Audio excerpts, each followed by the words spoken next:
খারাপ সময়ে সবকিছু করার দরকার নেই। সেটাই করো যেটা তোমার ভবিষ্যতে প্রয়োজন হবে।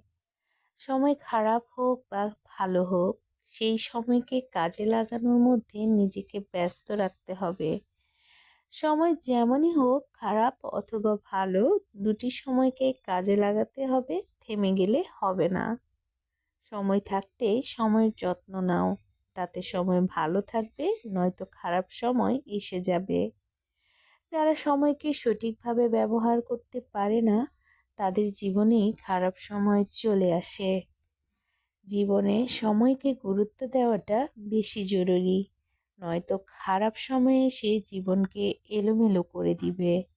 জীবনে চলতে গেলে খারাপ সময় আসবে, তাই বলে থেমে থাকা যাবে না। খারাপ সময়কে কাজে লাগিয়ে ভালো সময় তৈরি করুন, তাতে ভবিষ্যৎ উজ্জ্বল হবে।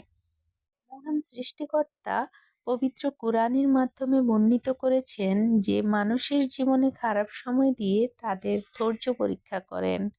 মহান সৃষ্টিকর্তা বলেছেন, তোমরা ধৈর্য ধরো। তোমাদের যত খারাপ সময় আসুক, তোমরা ধৈর্য ধরো।